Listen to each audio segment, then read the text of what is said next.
Nosotros podemos entender los conflictos como un tipo particular de interacción humana que se caracteriza por la existencia de tensión y desbordes emocionales,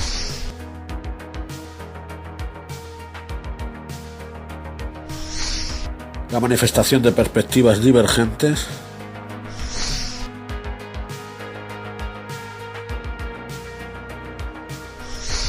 la profusión de estereotipos recíprocos. Este último aspecto suele ser menos evidente en conflictos interpersonales y por el contrario se aprecia claramente en los de carácter intergrupal y dentro de ellos los de tipo intercultural. Sin embargo, opera de igual forma en todos ellos.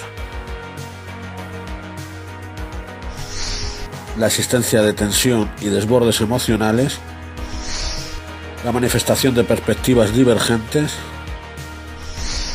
la profusión de estereotipos recíprocos.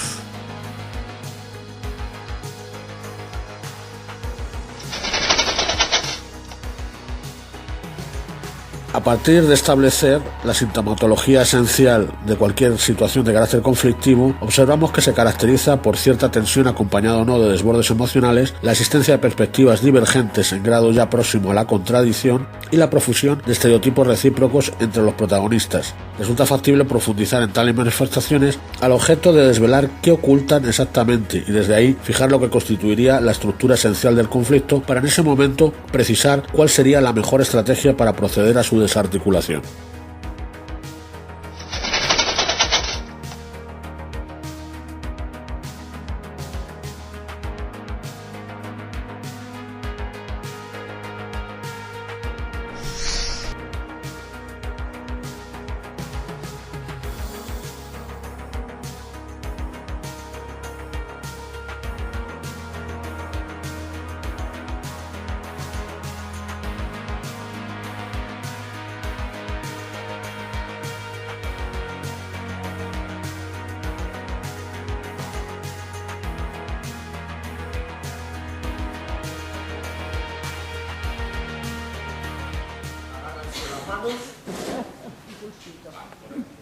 Bueno, el juego consiste en lo siguiente.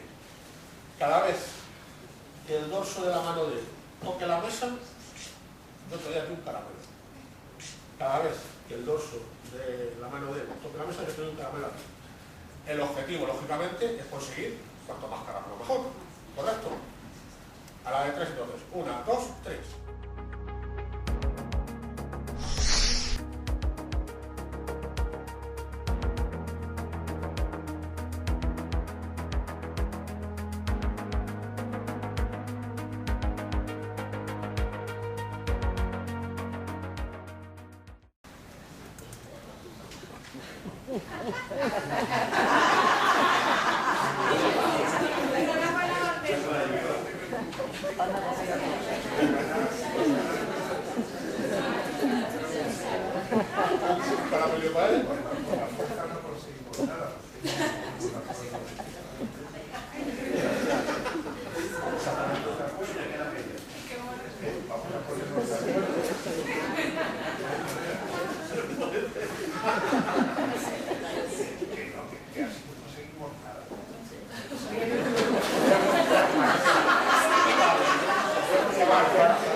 Explica las reglas, en qué consistía, el objetivo. Bueno, nada, muchas gracias.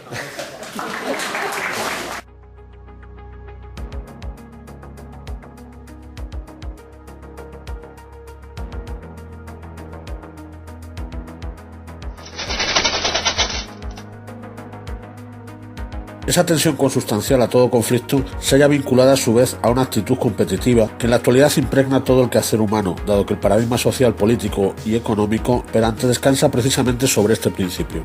Vivimos en un mundo donde la competitividad es entendida curiosamente como una apreciada virtud.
Por otro lado, la diversidad de enfoques no genera conflicto en sí misma, cuando se es consciente de que todo cabe ser interpretado de múltiples maneras y no cometemos el error de imponer a otros cualquiera de esos puntos de vista particulares, elevándolos así a la categoría de indiscutible realidad. No obstante, cuando solamente se posee una perspectiva concreta sobre algo, no confundirla con la realidad misma resulta bastante complicado, y eso es precisamente lo que sucede en los conflictos, lo que se constituye mediante un proceso mental que hemos denominado espejismo de la objetividad.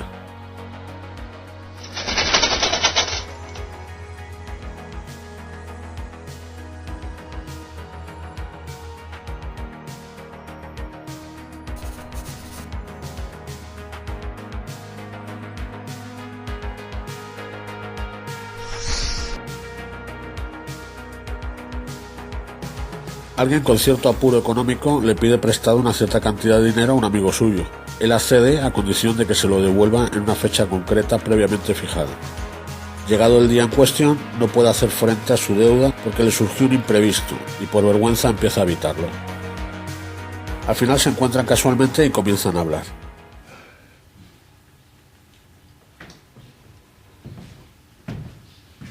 ¡Hombre! Mira, por fin aparece, ¿no? Forma de... Coño, Hola, habíamos quedado hace 3 días, ¿no? Sí, habíamos quedado. ¿Y para qué habíamos quedado? Coño, para devolverte el dinero, pero ¿Y por qué no, en fin, y por qué no has venido? Pues no he venido porque no tengo todavía el dinero. ¿Y cuándo lo piensas tener? Pronto. No, es que no, vamos a ver, no lo entiendo. Porque ¿Qué es lo que no entiendes? No lo sé, porque yo estoy apurado de pasta y tú te veo que el otro día me han contado que te han visto el otro día comiendo en un restaurante prácticamente. Cigala, una mariscada. Pues no sé, pero yo cuando tengo dinero me preocupo y entonces lo que hago... Vamos a ver. Mira, no. Mira, a mí no me importa, mira, ¿sabes lo que te digo? Que no me devuelvas el dinero. Y literalmente que te den por culo. No quiero saber nada en tu vida. Vale, no te quiero volver a ver. Que fuiste tú el que me dijiste. Adiós. Joder.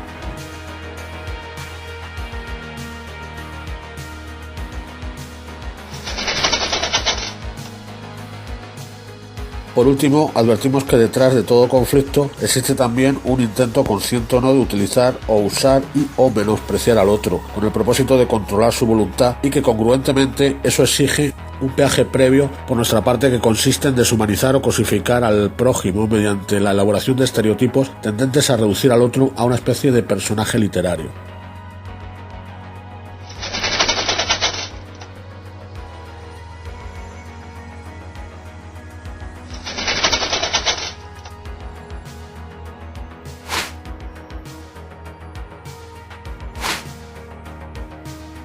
¿No tenías que devolverme el dinero el otro día? ¿Se te ha olvidado? A ver si ahora voy a tener que estar detrás de ti para que me lo devuelvas.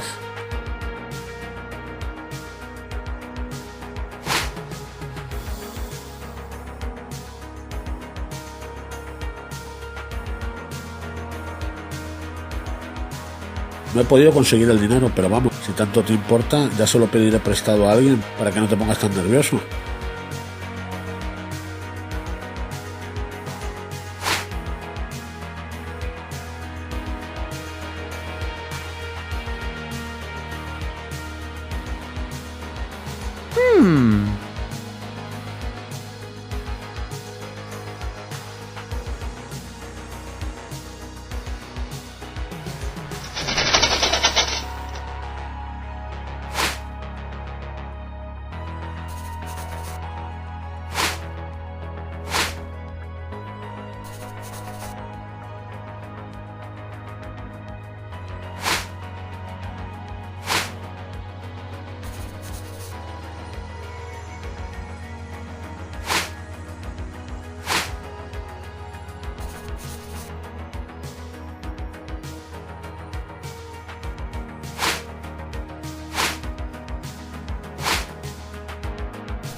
Por consiguiente, una vez determinada la arquitectura básica de cualquier conflicto, la primera conclusión que podemos extraer al respecto es que precisamente esa es la manera habitual en la que todos nosotros solemos emplazarnos en el mundo cotidianamente.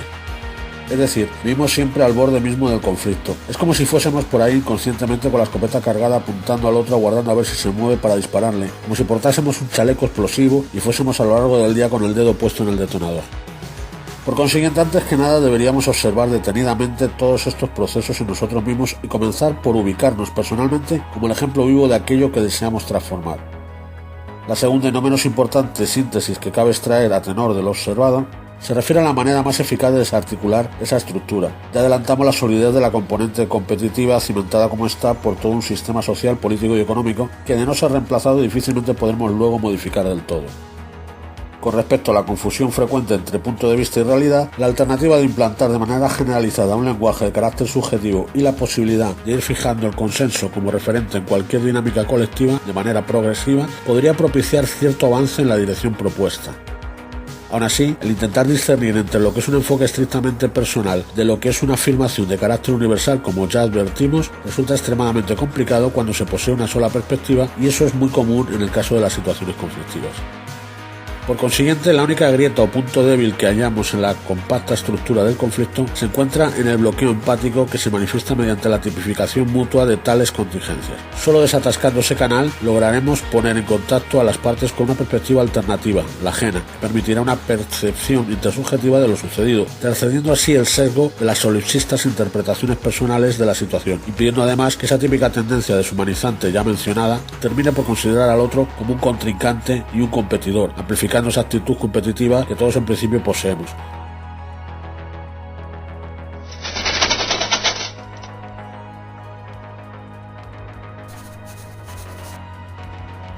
Apoyándonos en un enfoque meramente pedagógico, podríamos diferenciar una serie de elementos concretos que, actuando de manera conjunta, definen a modo de coordenadas esenciales cómo se haya emplazado en el mundo un determinado sujeto en un instante dado.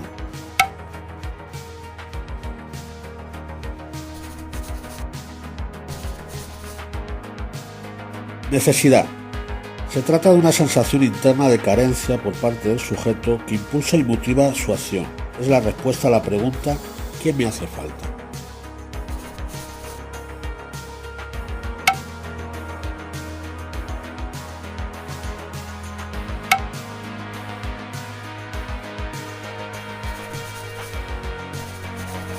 Interés. Es el objeto que en principio considera el individuo que compensa la necesidad equilibrándola. Se esconde tras el interrogante ¿qué es lo que quiero?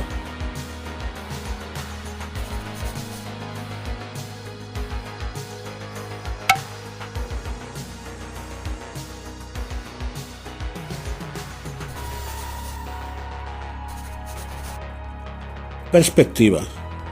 Interpretación por parte del sujeto de la situación en función del objeto planteado o interés concreto. Surge al concretar ¿qué es lo que está pasando?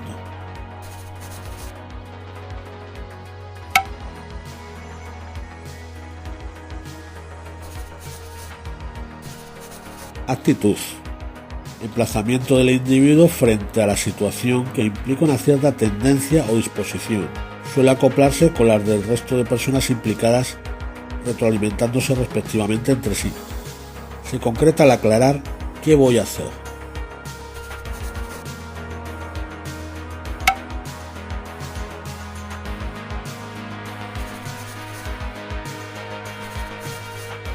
Comportamiento. Estrategia desarrollada por el sujeto para obtener el interés derivada de la actitud. Pues a su relativa complejidad suele expresarse mediante códigos de conducta previamente incorporados por imitación, denominados roles. Tal incógnita se despeja al resolver ¿cómo voy a actuar?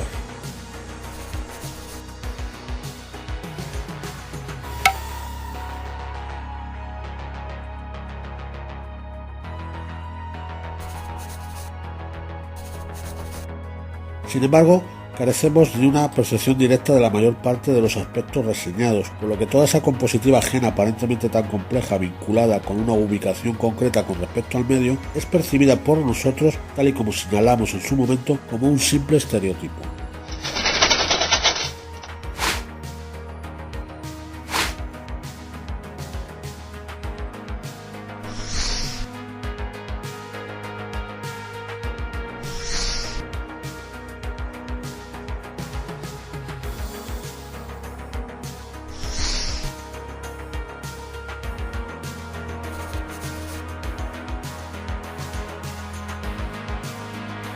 Para el que prestó el dinero, incumplió su promesa de reintegrarme el préstamo que le hice y encima me evita. Eso me hace sentir enormemente decepcionado y pienso que en el fondo no quiere saldar su deuda dándome solo largas.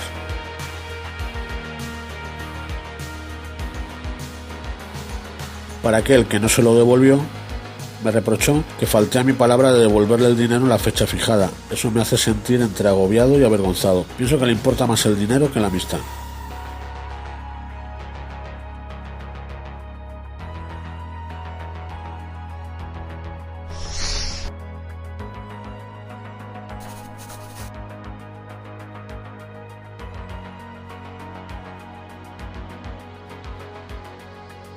Desde el punto de vista del prestamista, el conflicto lo inició él, al no devolverme el préstamo en la fecha acordada.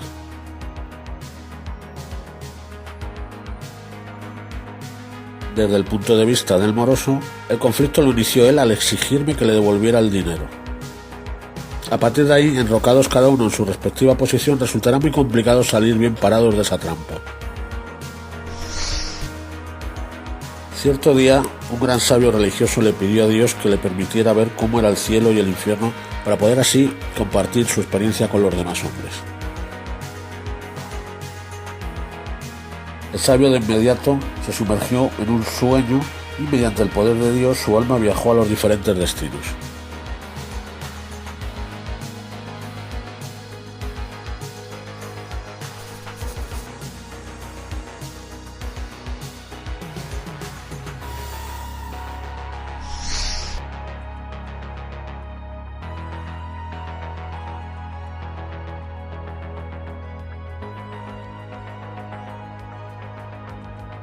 Dios decidió mostrarle primero el infierno.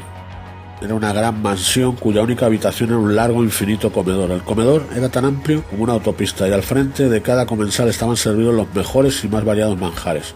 El sabio observó detenidamente sus caras y notó que estaban enfermos y famélicos, ya que sus cubiertos eran tan largos como remos y por más que intentaban estirar sus brazos no alcanzaban a alimentarse.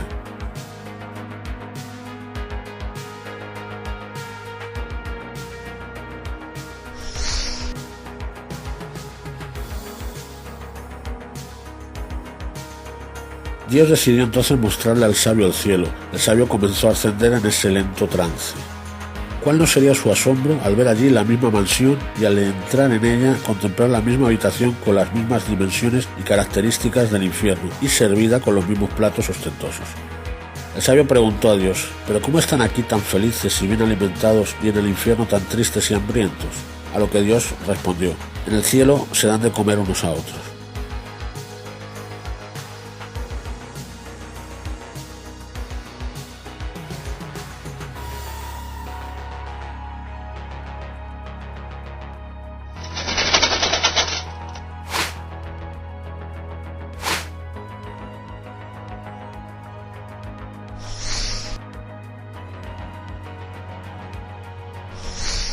Cuando en una circunstancia determinada advirtamos cierta tensión, molestia o incomodidad relacionada con un comportamiento ajeno, en lugar de atender por completo a lo que nos está ocurriendo a nosotros con respecto a él, normalmente adheridos como solemos estar a la cuestión de quién posee o no razón, intentaremos por el contrario averiguar lo que le está pasando al otro conmigo, empatizando con él al tratar de rememorar, revivenciándola, una situación personal en la que nos comportamos de un modo lo más similar posible al otro, reviviendo y manteniendo ese recuerdo en copresencia.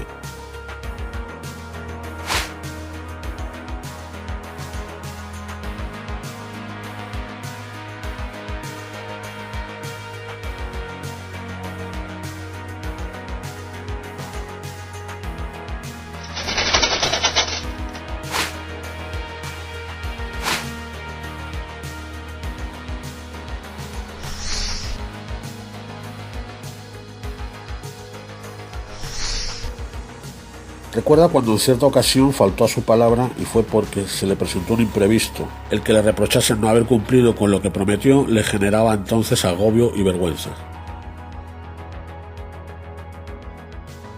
Entiende que el otro se siente muy avergonzado y necesita comprensión por su parte y cierto margen de confianza.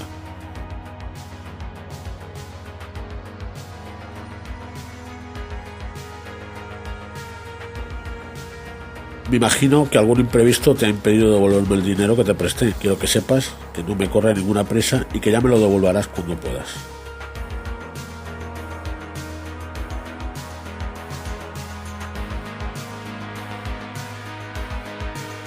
Rememora aquella situación en la que un buen amigo suyo quebró su confianza al incumplir con la promesa que le hizo.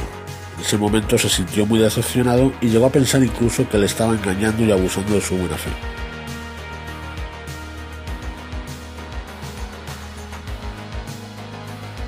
Cae en cuenta de que el otro necesita saber que puede confiar en él para dejar de sentirse traicionado.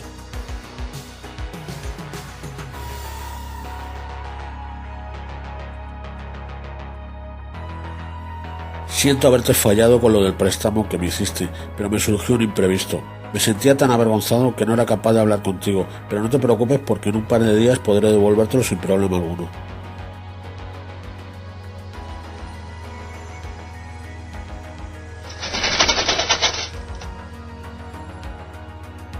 Regresemos a aquella situación en la que alguien aguardaba impaciente la llegada de una amiga que se demoró. ¿Alguna vez has llegado tarde a una cita? ¿Actuaste así a propósito para fastidiar al otro? ¿Cómo deberías de recibir a tu amiga tras haber empatizado con ella?